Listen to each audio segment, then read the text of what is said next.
It was embarrassing enough watching my wife, Ellie, dance with some 20-year-old guy in her office for most of the night. But then, as the clock struck midnight, I was hoping she'd come over and give me a New Year's kiss. Nope, she kissed the young guy she'd been dancing with. And it wasn't a quick peck, it was a full-on smooch. She stood up and sang Auld Lang Syne with him and his buddies. And she did it right in front of all her colleagues. That was the last straw. I stood up, grabbed my walking stick, reached into her purse, and took her car keys. I couldn't dance with her anyway, because I had a broken ankle from a rough landing in a small plane. So my company hired a plane to fly us across the country, faster than driving and cheaper than the train. So that was 5 weeks ago, and it still hurt to walk. Dancing was out of the question, and so was driving. I hadn't been drinking either because painkillers and booze don't mix. We take turns going to each other's company parties. This year it was Ellie's company party. She's the chief accountant, and the young guy she was dancing with works for her. I saw just as many pitying glances as disgusted ones thrown my way. A 60-year-old overweight woman, overdressed and dancing with a healthy 20-year-old guy. That was going to be her problem on Monday, the first day back at work. But I needed to get out of there. Ellie could find her own way home or stay with her boyfriend. I headed towards the door. Julie, our friend, was standing by the bar. She gave me a sad smile. We'd gotten close to her when she got divorced about 10 or 12 years ago. Julie's the head of HR. I think she thought I was going to the bathroom near the front door. She seemed surprised when I passed the bathroom and went for the front door. I saw her looking down at the car keys in my hand. She hurried across the dance floor as I was leaving. I got to my car. The jerk had parked too close. I could never get into the driver's side. I'd have to get in the passenger seat and try to climb over the center console. It'd be a struggle with my ankle. It's an automatic, and I'd driven it with my left foot once when I broke my right foot playing rugby. That was years ago. I heard Ellie calling my name as she ran across the parking lot. Not a pretty sight. I looked at her and saw Julie standing by the front door of the hallway we were in. "David, where are you going? You can't drive." "Home, I'll manage." "But the party's still going." I stared at her and said in a low voice, "If you think I'm going to endure another second of my wife of 40 years dancing with a guy younger than our son, and being completely ignored for the rest of the night, you have another thing coming. And he's the one you kiss for New Year's Eve, not your husband, and in front of all your people. I'm not going to be humiliated anymore. Now get your boyfriend out of here. I'm going to try and get in here." She flinched when I used the F word. I rarely use that language at home. "I'm sorry, I didn't think that." "No, you haven't thought about it for a long time." "Well, not about yourself." I could see it hurt her. It was true. "I'll get my bag." She turned to go back inside. Julie came towards me. She put her arms around me. She pushed me back, looked at me and said, "Don't worry, they can't do anything. There's a morality clause. If they do, they'll both lose their jobs." "That doesn't stop the humiliation." She looked sad. I checked my watch. "How long does it take to grab a handbag?" Julie said, "Give me your car keys, I'll get your car out. Ellie can't get in anyway, but I can slide in. I've always wanted to drive this beauty." She held out her hand. I dropped them into her palm. Julie opened the passenger door and slid across the car into the driver's seat. She started the engine. It sounded good. She moved it out in front of the main door. It's been over 10 minutes now. How long does it take to grab her bag?" It took her 12 minutes to get back. Julie was standing beside me, looking worried. "Where are you going?" "It doesn't take 12 minutes to grab a bag." I had to say goodbye to Richard.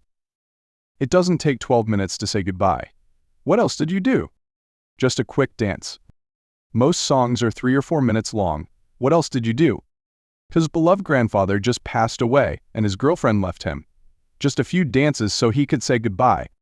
"So, you left your husband outside in the cold at midnight on New Year's Eve to dance with your boyfriend? Plenty of time for a quick fling in the bathroom, too."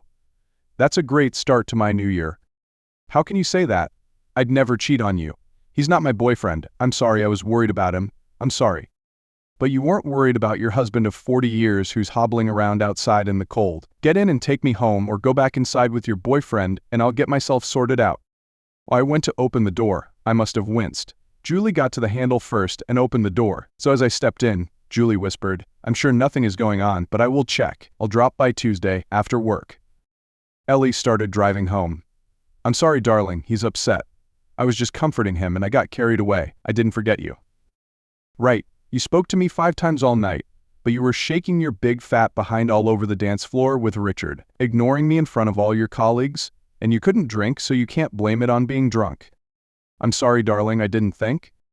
That's your excuse a lot lately. You've used it twice in the last few minutes. Well, while you were shaking your big fat behind and your saggy boobs on the dance floor with Richard, I was thinking a lot about our marriage, and I'm still thinking. You mean thinking about our marriage? I spent New Year's Eve jiggling around in that ridiculous dress with a guy younger than our son.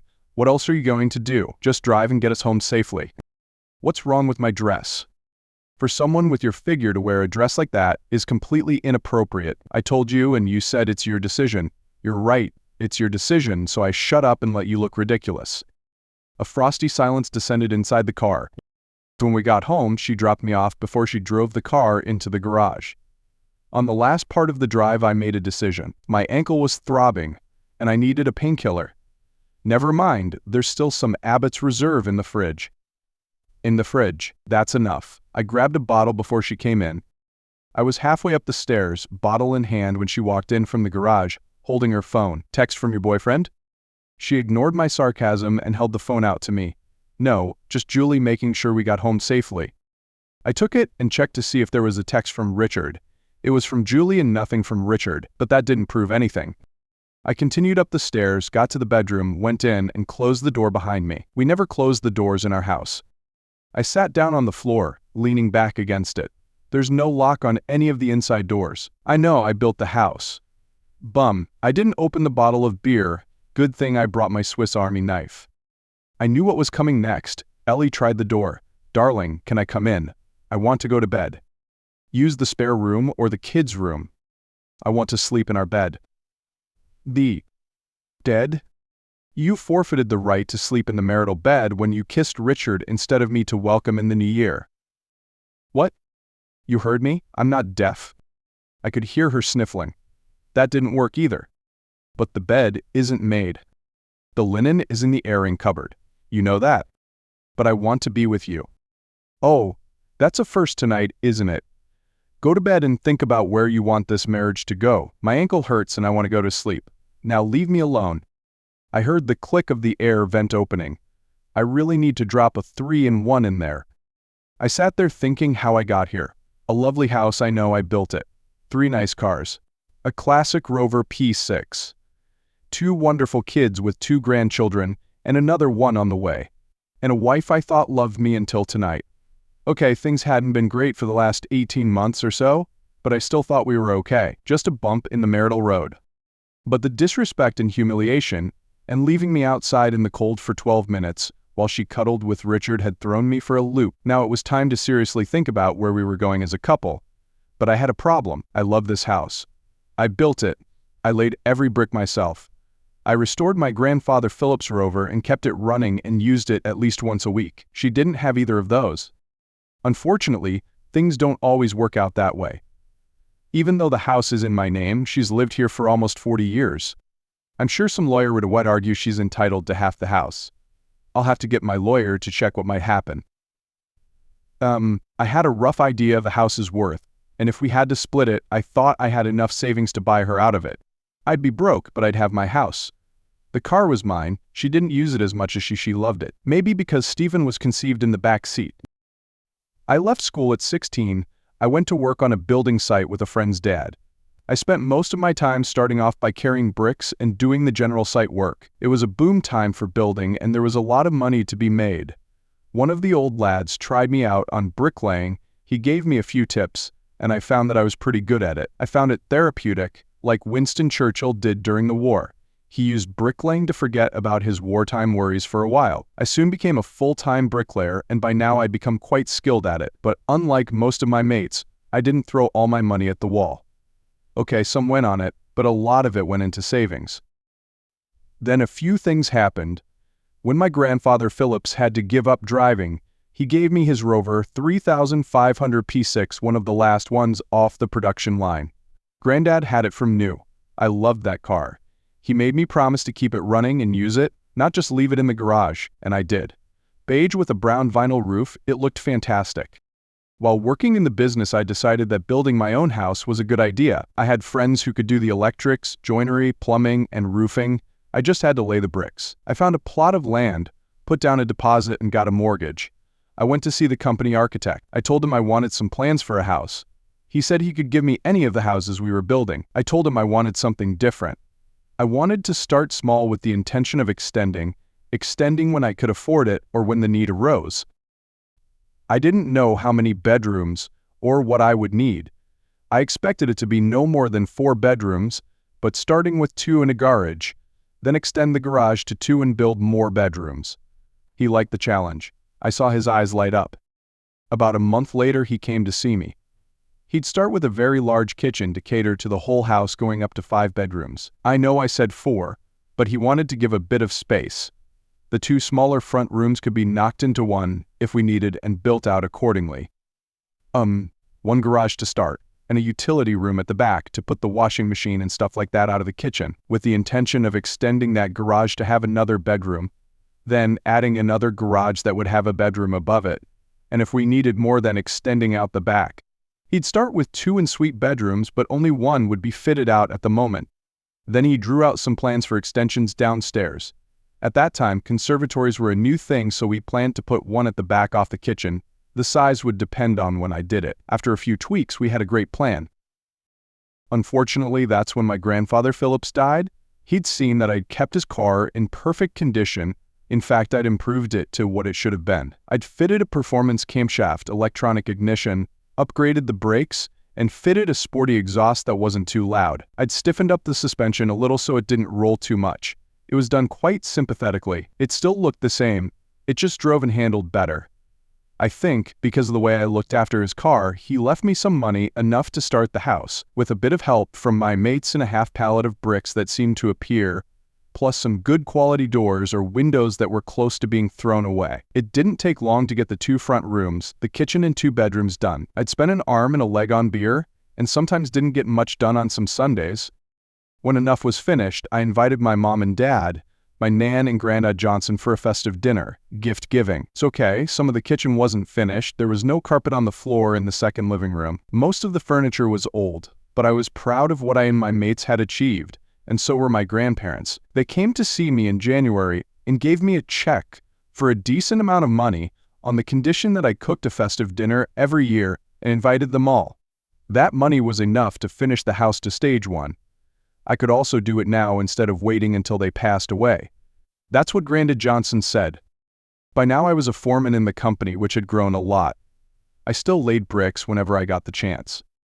Then one day they brought this young, slender, attractive girl to one of the sites to see what we were doing. She looked at me and smiled, and I was smitten.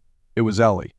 She was a new accountant, and she looked about my age. I plucked up the courage to ask her out, and I was surprised when she said yes. We'd been dating for about 15 months, and she was hanging around the house and pointed out that on the corner of the house, every other brick stuck out as if it wasn't finished. I told her it wasn't finished. They'd come to extend it. Extend it? What's being extended? The bedroom. How many bedrooms are there? It depends on how many children you want to have. Is that a proposal? It is. She said yes. Ellie was smart, beautiful, vibrant, and sexy. We had a lot of fun doing things together, both in and out of the bedroom. We weren't each other's first. She had some lovely lingerie. We could get a bit kinky outside sometimes. The risk factor was something we both liked. Life was good. The 2 kids came and went. I try to think about when things started to go wrong. What did I do wrong? There must have been something, but I can't pinpoint it. But I was back to the present. The reality of my life. I stuffed the chair under the door handle and tried to climb into bed. I didn't sleep very well. Ellie was at the kitchen table downstairs when I woke up. As I got to the bottom of the stairs, she went and got me a cup of tea, which she put down in front of me. "I'm sorry, darling, I messed up last night. Can we talk about it? Can you forgive me?" "It's not just last night, it's been going on too long, but last night was enough." "Go on, forgive you, I don't know. You disrespected and humiliated me last night, and you made yourself look like a fool, and I don't want to be married to a fool, especially not a fat one. You think your boyfriend will have something to say when you take your waist cincher off and he sees those rolls jiggling. And your bra, it has so much structure in it, Isambard Kingdom Brunel would be proud of making it. When you take it off, your boobs will hit your belly button. When you take your makeup off, You can see how really saggy your face actually is." Actually, I was being too harsh. Her figure wasn't that bad, but it wasn't the same as 3 years ago. She'd let herself go.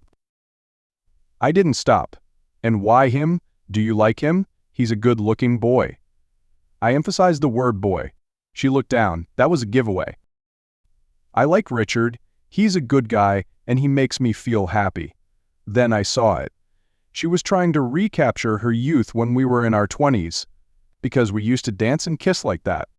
She looked at me and said softly, "His beloved grandfather just passed away. His grandmother was heartbroken, and his girlfriend just dumped him. I was just trying to cheer him up." "Cheer him up by ignoring me. There's more to it than that. You've been ignoring me for the last year. When was the last time we had sex? Not sex, just sex."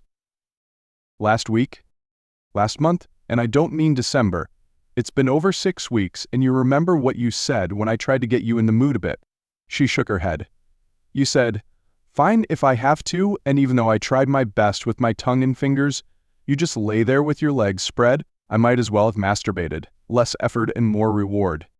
Clearly, I wasn't doing it for you anymore, so you go and chase after men younger than our son." I paused and said softly, "Julie reminded me that your company has a morality clause, and if he does anything with you, you both lose your jobs, and on top of that, I will divorce you. I can still do that anyway if things don't improve with your attitude." "Got it." So then it hit me, I said, "You like him, don't you?" I glared at her. She turned away from me and started to cry. Yes, she liked him. "I'm off to the gym. I have an appointment. You'd better start thinking about where you want this marriage to go, because at the moment I'm only looking in one direction, and you won't like it." I stormed off, trying to make the best of it with 1.5 legs and a walking stick. I was introduced to this gym by my physiotherapist to keep fit while my ankle healed, and then to rebuild the strength in my right leg when it could take my weight. I had to go every day, even on New Year's Day. So the rest of New Year's Day was a cold, bleak one at home, and I couldn't even have a beer. What a terrible start to the new year. It could only get better, couldn't it? I got up early on Tuesday to get ready for my first day back after the holidays. Ellie was still in bed. I made her a cup of tea and took it up to the living room. Clearly, she hadn't slept very well either. She woke up and made me some toast. We didn't talk much, but she came to the front door and gave me a kiss on the cheek, as usual, when I left. Because I couldn't drive, the company had arranged for Tony to pick me up on his way to work, which wasn't a detour for him. He's a happy, smart young guy who works in our design office. How that place had changed since I started working in the company. When I went to see the architect to discuss my plans, the room was full of men in suits and ties, bent over large drawing boards. However, the most memorable thing was the cloud of cigarette smoke and pipe smoke that hung over the top of the room. Nobody bothered to open the windows. Now it's full of young people in jeans, sweatshirts and trainers sitting in front of a bank of computer screens. "So morning, boss," he said as I got in the car. I'd told him not to call me boss anymore, but he kept doing it. "New Year party must have been fun. You look a bit tired." "Fine, I've had better. What about you?" I asked, trying to avoid him asking more questions. It worked. For the rest of the drive to work he told me about what he and his mates did over Christmas and New Year. Sounded pretty much the same as what I'd done when I was his age. Ellie left our company about 30 years ago and went to a large building supplies company as an accountant and worked hard to become the chief accountant. We do business with them sometimes. She worked hard. I was proud of her and her achievements. I got through the rest of the day, mainly planning trips to the housing estates we had built a few years ago. So there were 1 or 2 houses that had issues. I had moved up the ranks in the workforce, and now I was the company's quality assurance manager. The first few months were quite tough. Then my boss gave me some advice.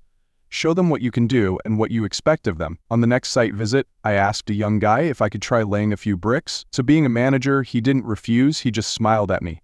I laid a few bricks and then got back to work. "Okay, keep laying those bricks and spreading the mortar." I spent an hour laying bricks. The young guy was surprised. The older guys I'd worked with in my early days just looked on and smiled. Harry, who had helped me build my house, shouted out, "Still got it, Dave." Not missing a beat, I shouted back. "Yes, mate, just like riding a bike, I just need to get my eye in. Now, if yous lads ain't got anything to do, I could find a floor in Scotland that needs sweeping." It was a standing joke in our time. They told me to get "Thai fuck" in a fake Scottish accent and laughed. I did that on most sites I visited, and soon things settled down. I was okay and there to help, not to hinder. On some sites I was asked to help the apprentices, and on others I had my own bay. I got a text around 3:30 sent to both of us. I'll be round at 7. Bring wine. It was a bad thing when Julie brought wine round. It was always bad news, but she usually brought good stuff. Ellie replied ta. I replied with a thumbs up emoji. I got home and Ellie was still not dressed. She wasn't going to work today. Julie's visit. We've got a friend coming round. Try to get yourself all gussied up for them if not for your husband. I made some beef stew and put it in a slow cooker with some vegetables, just enough for 3 in case Julie stayed. I put 3 glasses of wine on the table. Ellie went upstairs. I heard the shower running. 20 minutes later she came down and looked a lot better. Julie came at 7:10, unusual. She was never late. She knocked on the door. Why did she do that? She had a key. I opened the door to her. She walked in as usual and went to the drawer where we keep the kitchen stuff and got the bottle opener out. She handed me both and gave me a smile. She saw using a bottle opener as a man's job, but the wine was corked. Things must have been bad. I poured 3 glasses. Julie drank hers in one. When I topped it up, she put her hand over her glass and shook her head. No words were spoken. Julie looked at us. It's not good. When I got back to the dance, all the young guys from Ellie's office were chuckling until they saw me looking at them. Then they all went quiet. I'd sent young Katie off on a reconnaissance mission. She wasn't there on New Year's Eve, so she went around and said she heard there was a bit of a kerfuffle and asked what had happened. Ellie, you're the laughing stock. You're all over some guy young enough to be your son while your disabled husband just sits there. You didn't even go over to him so he could have a chance to complain about what you were doing. They were deliberately keeping you away from the dance floor so David couldn't get near you. And not going over to your husband for a New Year's kiss was a bonus for Richard and his mates. And if I remember correctly, I warned you about what was happening. Ellie just sat there with her mouth open. But I thought it was fun and bonding with the young people who work for me, and to be honest, being flirted with by a young guy is great. I'm so stupid. They're laughing at Ellie. It's brutal. Richard volunteered because the rumor mill was saying that he liked older women. That's what Katie heard. And I suspect that laughing at their boss was just a bit of fun. Oh God. I'm sorry, Ellie. It's worse than that. Management saw the whole thing. They're not happy with you. You didn't help yourself by not coming in today. They know we're friends, and they've asked me to talk to you. They didn't know I'd be coming round anyway. What am I going to do? Ellie whimpered and sat there crying. Looking at her, I said, stop crying and pull yourself together. If you don't, they'll win. So your foolishness has left you with 2 battles to fight. But if you pull yourself together, with our help, you can win them both. I looked at Julie. Are you helping? Yes, I've got a plan. Ellie, you're going to be in my office at 7 tomorrow morning. I'll tell you how to handle this. We're trained in HR to deal with awkward conversations, and this is going to be very awkward, believe me. I won't be there when you have the conversation. It will just be you and one of my junior staff who witnessed what happened, not Katie. Julie looked at me. 2 battles? She's fighting for her marriage. New Year's Eve was the last straw. I know things haven't been 100% between you two for a few months, but surely one lapse can be forgiven. She was targeted. The target has legs and a mind of her own. She wasn't drunk. She could have walked away. When the new year came, she kissed another man. She turned her back on our marriage. I'm not going to be humiliated anymore, and it's been 18 months. We're only good at hiding it, pretending everything's okay. Well, it's not, and if things don't change, I'm leaving. What, divorce? Julie asked. Yes, the ball is in her court. Julie looked at me. Actually, David, you came out of that pretty well. People could see what was happening, and you were obviously in pain. But you still stayed at the party to support Ellie, and you got stuck in that chair, and when you hobbled out, not wanting to endure any more of it, they thought you were doing the right thing. Oh, and I wasn't the only one to warn Ellie. Sherry, the doctor's wife, was really angry with her for ignoring her warning. If Sherry is angry, then her husband is too. Ellie has a lot of work to do. By now, Ellie seemed to have regained her composure. She'd stopped crying and sat up straighter on the chair. That was better. I asked Julie if she wanted to stay for tea. There was plenty left. She thanked me, but said she had to go. She had a date later. That was another odd thing. She'd only had a few relationships since her divorce, but none had lasted. And she didn't date much. Ellie and I found that strange. She's a very attractive and fun woman. A little younger than me and Ellie. That's when I realized how clever she was. She asked me to walk her to the front door. I opened the front door for her. You look lovely tonight. Your date is a lucky guy? Do I know him? No, I met him on a dating site. I'm not expecting much. Thanks for coming around tonight. Hopefully we can get through this. We'll try our best. She looked up at me. She seemed anxious. I didn't get my usual New Year's kiss from you, and you were short-changed one, so I'll try to make it up to you. She put her arms around my neck and kissed me, a proper kiss, not our usual peck on the cheek, not a friend's kiss. She pulled back. She was blushing. She said softly, "If you go down the divorce route, I'm still your friend." She hurried off. I was confused. I turned back and started sorting out my gear for my trip. The car was picking me up at 7 a.m. to take me to the airport for the trip to Canada. We had a 5-year contract for building houses there, and the first few houses were starting to have problems. Some of the brickwork on the party walls was starting to bow. I need to investigate and make repairs where possible. I had a few plans up my sleeve, but that would depend on the homeowners. Ideally, I'd knock the houses down and rebuild, but that would be too expensive and attract too much attention. I had a bit of thinking to do, not just about my marriage. Ellie asked if she could sleep in our bed tonight. I relented and let her. She started to fondle my penis as we got into bed. I was still angry, not in the mood. I turned over and said curtly, "I don't want to pity Beej." She whispered back to me, "It's not pity, it's an apology. Please." "Sorry, I'm not in the mood. I need to be up early. I need to get some sleep." She was up before me in the morning and was making tea and toast. She was looking at her phone. When I walked in, she could see I was suspicious, so she held the phone out to me. Just Julie telling me to dress for power. I didn't bother taking the phone. I just nodded and thanked her for the tea and toast and waited for the cab. She came and saw me off at the door. I gave her a kiss on the cheek and said, "I still love you. I can't switch off that love, but it seems like you're trying your best to do just that, where you need to think about what you want out of your life and how to get it. I'll call you tonight to see how you're getting on." I got into the cab, and as we drove away, I gave her a little wave. The flight was uneventful, and this time I escaped the Cessna unscathed. The project manager on the site, Bob, was there to meet me. We'd worked together before. He's a solid man. As we drove to the site office, he gave me more details of the problems. Only 2 houses, and he thought he knew what the problem was, but to confirm it, he wanted me to do my own investigation to see if it matched up with his. I thought it was a strange way to go about it, but it seemed to show integrity and openness.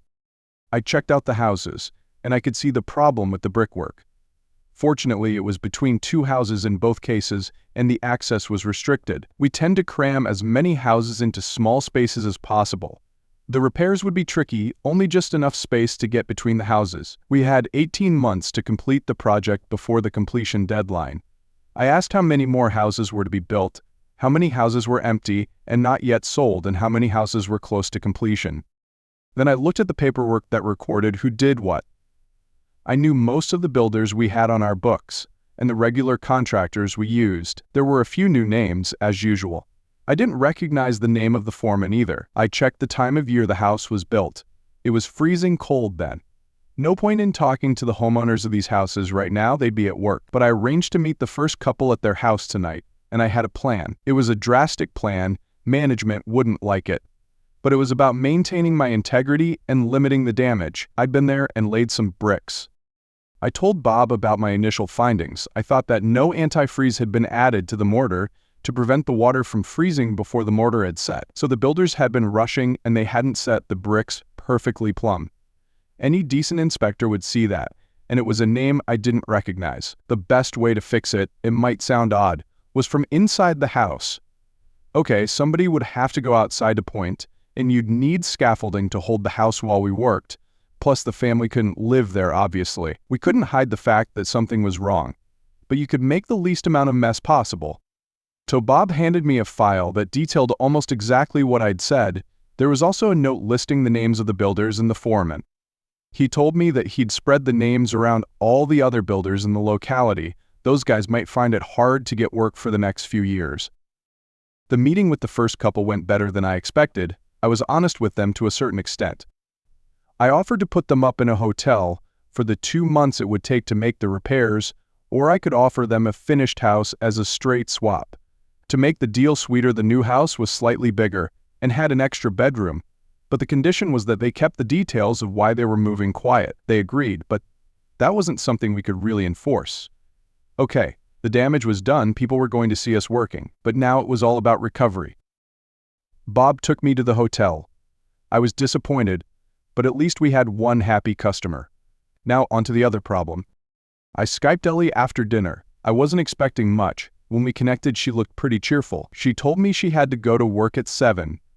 Julie had given her lots of tips on how to handle difficult conversations. Julie had scheduled an interview with the managing director at 8 when he arrived. Ellie had gone in to see him and told him she'd been stupid and got caught up. She'd let her husband down as well as the company. She would be sorting things out with her husband. She'd outlined a plan of what she'd do from the company. So the managing director agreed, but told her she was on a very thin rope.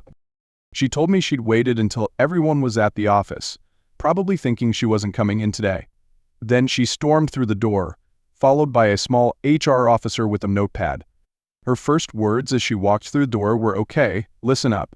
There's been enough gossip going around. I know what your game is, and I was stupid enough to fall for it. You'll wish you hadn't. From this point on, any mistakes, policy violations, being late, or sneaking out early, even by a minute, will be given an immediate official warning. A second violation will result in immediate dismissal. You have been warned. Richard, my office now." With HAR present, she laid down the law to Richard. She had to be a bit careful, because she was part of the problem too. But he left her office in no doubt that his job was on the line. She guessed something would happen so she would have the opportunity to show her mettle. Just after the scheduled lunch break, she walked around the office and saw a group of guys in the corner talking about football. "What has Tranmere Rovers got to do with building supplies? You guys are getting your first official warnings for breaking company policy. You're here to work, not talk about football." That certainly got their attention. She asked me how my day was. I told her it was okay. I'd probably be home by lunchtime on Friday. I got a text from Julie, basically saying Ellie had done well at the company. What about me? I just replied simply, "Not great, but not bad." I'd offered a similar deal to the couple in the next house. They were a little more embarrassed as they'd just spent thousands on new kitchen appliances, and the new house had them fitted. Basically, I'd have to pay for their appliances. Not ideal, as we'd have to dismantle and dispose of them. We couldn't transfer them. I was sure some of the guys around the building site would help the modern fridge, freezer, washing machine and dishwasher find new homes. While I was there, I spent a few hours laying bricks. It was very therapeutic. I could put my worries to the back of my mind, even if I had to sit down to do it. I was dreading going home. I'd decided that unless Ellie drastically changed her approach to our marriage, it was over. It was a tough decision after 40-odd years with someone. To be honest, I was hesitant. I didn't want to give up just yet. I got home late afternoon. Ellie was waiting for me. The dining table was laid for two with candles. That was a good sign. She was dressed up. It's hard to look sexy with her figure. We had dinner, nothing special, roast chicken with herbs and fresh vegetables. I noticed her portion was much smaller than mine, and she was drinking water instead of wine. I decided that Abbott's Reserve, supplied by Green King Brewery, would be my chosen painkiller tonight. I took it into the lounge. Few words were spoken other than the usual pleasantries. Ellie came in and sat next to me. This time she had a small glass of white wine. I waited for her to start. The ball was still in her court. "Darling, I'm sorry for Sunday. I didn't keep it in order. I didn't ignore you. I kept my composure." Yes, she had. Worse than that. I got carried away and I forgot about you. I was enjoying Richard's attention. Now I know it was all a setup. It's so embarrassing that I fell for their game. Because I wasn't drinking, I thought I was in control. But now I know I wasn't. I forgot about you until Julie came over and dragged me off the dance floor and told me you were going home. She looked into her lap for a few seconds. I'm not sure, but I think the attention of an attractive young guy. The music, I think I wanted to recapture my youth. But all I did was make myself look stupid in front of my colleagues. I've got some serious work to do there to regain their respect. That's what Julie's therapist told me. But that's no excuse for how I treated you. She took a sip of wine and continued. I was curious to see where this was going. I've done as you asked, and thought about where I want to go. And that's led me to where we were. I realized that I checked out of this marriage months ago. I checked out of myself, the marriage, our life. It can't continue like this. I hope you don't mind, but I've joined your gym. I went to see them, and they gave me a diet too. It's all a package. I think you insulted me when you called me fat, until I looked in the mirror. Really looked. I could see what you saw. I'd let myself go. I'll never wear that corset you loved so much again. Maybe we can get a new one, when I'm no longer a Michelin man. I took her hand and kissed it. I knew that when she set her mind to something, she would achieve it. I thought we could do this. When we went to bed, we didn't have sex, we just cuddled, but I was woken up by a bee in the morning. She looked up at me, smiled, and said, "I hope this doesn't make me fat, because I intend to do a lot of it." We started going to the gym together. We had different machines. She worked hard and lost weight. As that happened, our sex life blossomed. We got her a new corset. She looked beautiful in it. My leg got stronger. She lost weight, and we stopped going to the gym every day. So that gave us more time to do things together. I got a strange text from Julie saying how impressed she was with what Ellie had done. She had worked hard to rebuild her reputation, and losing all that weight showed her determination, and her reputation was gradually coming back. There were a couple of times we had to go clothes shopping. She carefully chose her outfits to look professional. I called it her smart, sexy look. When we went to parties, her dresses were a little more revealing, but she still looked okay. She'd started wearing stockings more often. I approved. They were a bit loose around the waist, but they fit her nicely. They suited her. I had to remind her a couple of times to tone down the color of her dresses. At her company summer barbecue, Richard and his close mates stayed well clear of her. Although I did catch Richard looking at her surreptitiously. She'd been bitten twice for being shy. She wouldn't let that happen again. I was confident. She wasn't a stupid woman. Ellie was going out on Friday. One of the girls in her office was getting married in a few weeks. It wasn't a hen party. All the girls were going to Blackpool the following weekend. This was just an office get-together with a few others from the company. I complimented her on her dress. She looked at me, smiled, and held out her stockings and said, "These are for you when I get home." Good thing is I'd noticed them and wondered who they were for, but she'd started wearing them more often since she lost weight. Not all the time, just when we went out somewhere nice. Ellie was very quiet when she got back. It was 1 in the morning when she came in, later than I expected. There wouldn't be time for any hanky-panky tonight. I was a little annoyed. I was looking forward to some loving, but tomorrow would be okay. We had the whole weekend. I wasn't worried. And she made up for my lack of Friday night. I was exhausted by Wednesday. I got home on Friday the following week and Julie's car was there. We weren't expecting her, but okay, she was always good company. I walked in through the front door and called out, "How are my 2 favorite girls in the world?" No sound. I opened the door to the kitchen and saw Ellie and Julie sitting at the kitchen table, both in tears. I saw an envelope in front of Ellie. Damn, she's divorcing me. I got my composure back and sat down. What's this about? If Julie was here, this was serious. I've been sacked, Ellie said. Why? I asked quietly. Julie started to speak, but Ellie put her hand out to her. No, I have to tell him. She looked at me. I had sex with Richard last Friday in the back of your car. The company found out, and we both lost our jobs. Tears streamed down her face. I'm sorry, darling. I got carried away. It was a mistake and I won't do it again. I'll never see him again. I'll never go anywhere without you. Now she'd cried all her tears out. I looked at Julie. You knew this was happening. I thought you were there? Ellie was still crying. She couldn't get 2 words together, so Julie answered. You know the MD's wife, Sherry? Well, she went out with friends on Saturday night to the Red Lion, and she overheard a young guy bragging that he'd slept with his boss. Her mind went back to New Year's Eve last year. She recognized Richard especially when he said, "It wasn't as good as I expected, but any cat is a good cat, especially if it's old and a bit chunky." A new burst of crying came from Ellie. Julie continued. I was told on Monday that there was going to be an investigation. I told management that I couldn't do it because I was Ellie's best friend, and I wouldn't warn Ellie or Richard. I went to a different office so I didn't have to bump into Ellie. Katie went and did her job. She's good at it. She has a sweet, innocent face, but she's very clever. It didn't take her long to get information about what happened. Richard's friends were bragging about how he'd slept with his boss. Some of them even had pictures of them together going out to his car. He had his arm around her. One of them even posted it on his Facebook page. They were very proud of it, and so was Richard for sleeping with his boss, and that he could expect to be looked after for him and his mates. We thought he might blackmail her. He was interviewed today, and when confronted with the evidence, he admitted doing it. They did it in the back of his car. Ellie was interviewed this morning, and like Richard, when confronted with the evidence, she admitted it. She was also escorted from the office back onto the street. I'm sorry, David, but there was nothing I could do. I didn't know whether to cry, scream, or shout, so I just sat there. The bloody bitch. Get out, pack your bags and go, I don't care where. Oh, please, can we talk about this? It was a mistake. I was comforting him and I got carried away. We just went to his car to talk.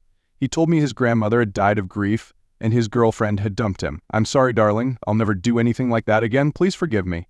I was stupid. I was drunk. He kissed me, and I got carried away. It won't happen again. I sat there for a few seconds with things running through my head. That's why there was all the sex this week, the guilt, the stockings she wore on Friday night for me. I didn't think so. I thought she'd liked Richard all along, and this was her opportunity. How stupid could she be? I don't care. Get out. I think you've been chasing Richard all this time while parading your new body in front of him, so I don't care what excuse you make, drunk or not. Get out and leave me alone. Where am I supposed to go? Your parents are still alive. Maybe they need some help now they're in their 90s. I really don't care. Just go. I'll start divorce proceedings on Monday. I think you've been planning all this. Nothing you're going to say is going to make me think any different. Please talk about this. It was a mistake. I was out of line. I'm really sorry. Get out. You planned this from the start, and I bet he's rotten. All youthful and virile. 30 seconds, and you're left behind. And you think I'm going to take you back? You can run a long, bloody way from a bloody pier. I looked at Julie. Can you do me a favor and take her away? They both went upstairs. I heard them coming back down about 5 minutes later. Ellie was still crying. Julie wasn't any better. Julie was carrying a suitcase. I'll take her to my place now. It's her fault. Think about it. I can drop by and see you tomorrow. I suppose so, but don't bring the bitch with you. I didn't see them go. I went towards the bottle of whiskey. The bloody bitch. All those thoughts I had on New Year's Eve about her not getting the house came flooding back into my head. This time I was even more determined. I'd worked it out. She lost weight to placate me, but it was a ploy to get Richard to shag her all along. I bet she was drunk and threw caution to the wind. I woke up on Saturday morning, still in my clothes and lying on the sofa. Just moving my head hurt. I made it to the bathroom before I vomited. I went back to the sofa. I wanted to be in bed, but there was no way I could make it up the stairs. I heard the key in the front door. Even that sound hurt, but I stood up, ready to shout at Ellie, but it was Julie. I flopped down as Julie went upstairs. She came down to me a few minutes later. Here, paracetamol and drink this water. Rehydrate yourself. I guess she did this. I just mumbled and laid back down. The next thing I remember was the smell of coffee. I sat up. I felt a lot better. That wouldn't be hard to do. Julie walked in with a cup of coffee. Feeling better? Look, what are you doing here? Where's Ellie? Why would you want her? No chance. I want her gone so I can get on with my life. You can't forgive her for one mistake. My head was still pounding, so I put my hand to it and started on everything that I'd been thinking about before I was too numb to even think. It started about 3 years ago. She checked out of our marriage, her words, not mine. I thought about it. How much do I need to tell Julie? Never mind. She's our friend, let her decide. The night before Christmas, I wanted to get intimate, and she just said, if I have to, and just lay there. After that, I stopped trying. Then came the New Year's Eve disaster. I didn't think she was as naive as she said. Looking back, it's been scientifically accurate. Leaving me outside for 12 minutes while she was dancing with Richard. Then she loses weight, gets new clothes, starts dressing up sexy.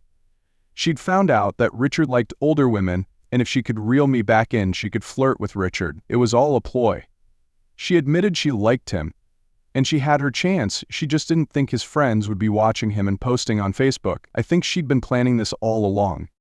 Dave, she loves you. She wouldn't do this to you. It was just out of control, that's all. I'm sorry, Julie. You've been a good friend to us for over 12 years, but this time it's gone too far, even if it was unintentional. I don't think it was. She was having sex with another man, and I've got to walk away from this marriage. And I bet her grandparents aren't dead. She looked over my shoulder, not seeing anything specific. No, they're both alive and well and living in Spain. That was put out as part of the investigation. So we sat in silence for a few moments, then Julie asked, can I grab some more of her clothes? Go ahead, take them all. She's not coming back. You're not going to ask where she is? No, don't bother. I just hope she doesn't become a burden on you. She's going to her parents. My place is too small. There's no room for two. I went to find some suitcases for Julie. She went into our bedroom and I helped her pack Ellie's clothes, carried them downstairs and put them in the back of her car. Really no chance at all? She asked. I'm pretty sure she'd planned it from the start. She made the mistake of not letting Richard in on the plan. If they'd met up and she told him her plan, they might have got away with it, and I'd have been none the wiser. Look, Julie, I don't have many years left on this planet, and I'm going to enjoy them, not worrying about what she's doing or who she's with. or another young Richard with a taste for older chunky ladies. No, I'm done. Maybe I'll find a widow or a divorcee who'll happily keep my bed warm at night. We put the suitcases into her car, and she looked at me and said, "I've left my bag in the house. Let's go and get it." Not a grab bag, I thought. I followed her inside. I was in the hall just inside the house, and she turned to me. "I'm sorry this happened. I really feel bad for her. I didn't know she would do this. I've been warning her about what would happen if she played outside the rules." I gave her a small smile, then she did a strange thing. Strange indeed. She put her arms around my neck, looked into my eyes and said, "David, I'm here for you. You've done nothing wrong. Just call me anytime." Then she pulled me down and kissed me on the lips, just like she did when she woke up just after New Year. I'd missed something? Sometimes I can be a little slow, especially when it comes to women. I think my experiences with Ellie have proven that. The rest of the day was spent clearing up the house, calling the kids, and telling them what happened. But Elliot, the eldest, beat us to it and called me.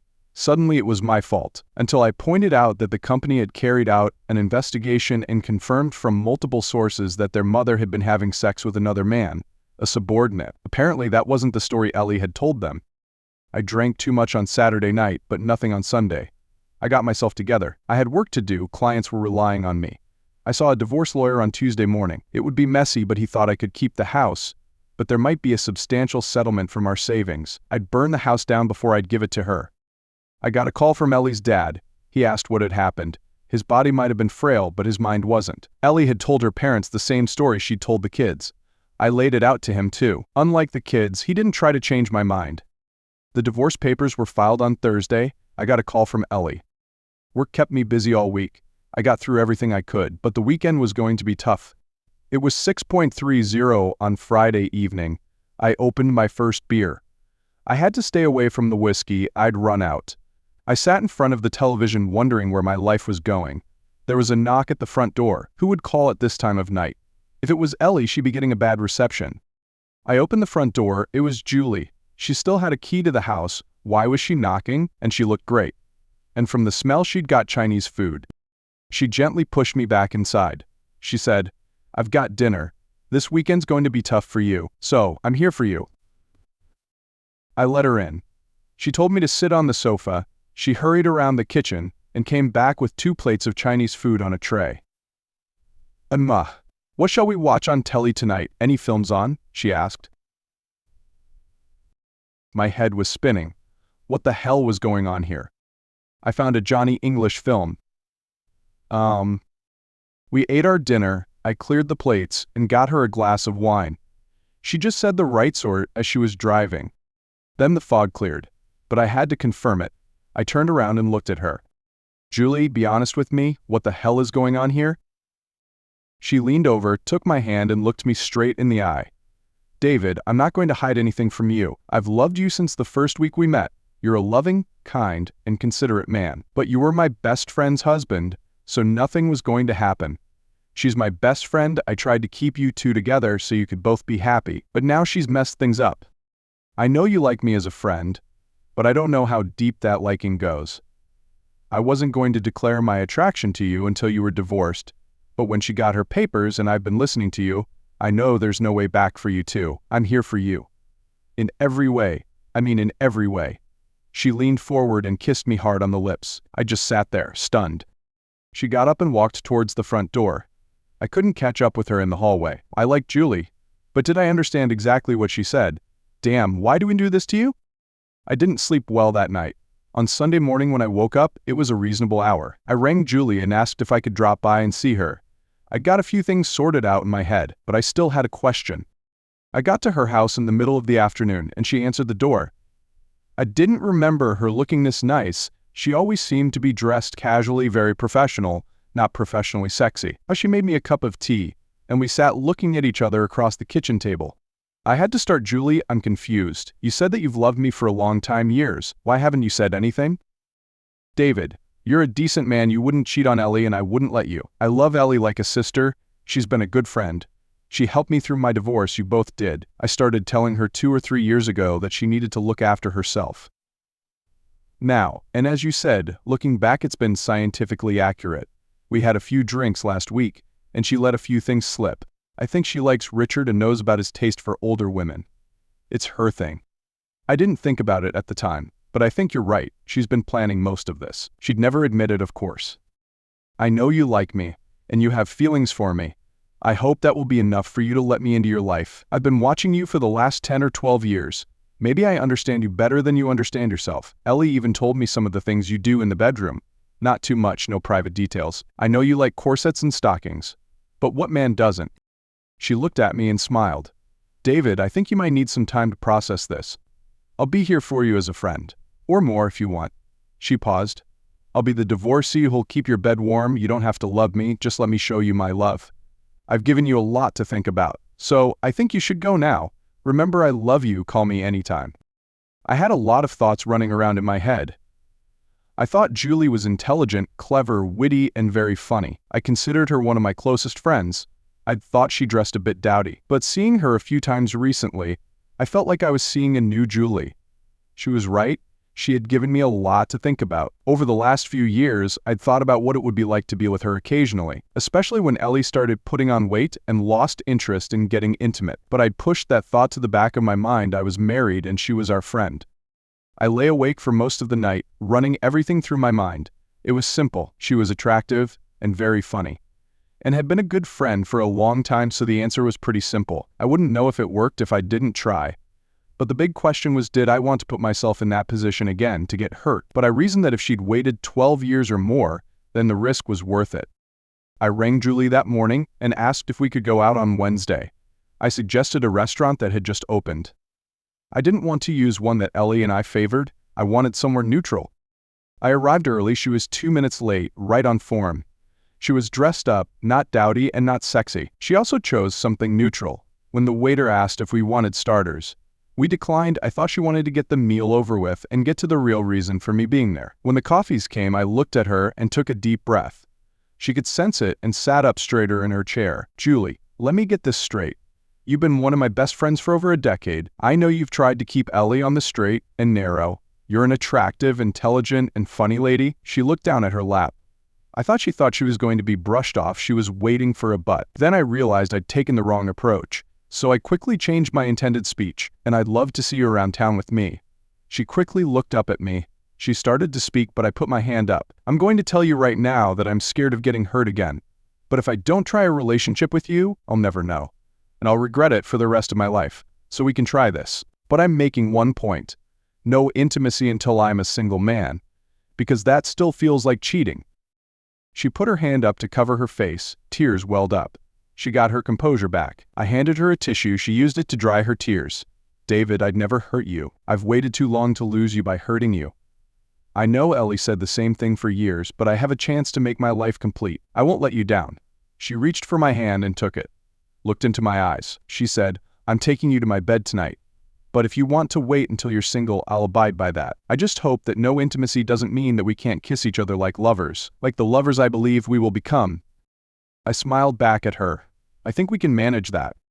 Ellie didn't contest the divorce. I gave her a big chunk of our savings. I kept the house. So on the night of the divorce, I took Julie to the new bed I'd bought for the occasion. But we found that the transition from friends to friends with benefits to lovers happened very quickly. So the fact that we had known each other for so long probably made it easier. We never discussed marriage, so we didn't see the need to go down that route. More sadly, Richard left town. Now Ellie wasn't useful to him anymore. I'm sure he could satisfy his predilections in other towns. The road traffic accident with one of our delivery trucks might have had something to do with that. He wasn't hurt. It had absolutely nothing to do with me. I saw that as a waste of my energy. Ellie got herself a small flat and a job with a local accountant. I'd seen her a couple of times. She seemed okay, but lonely. There was a sadness about her. But after all her shenanigans, she'd extinguished any love I'd had for her by her betrayal. The final years of my life on this earth turned out just as I'd wanted, just not with the person I expected.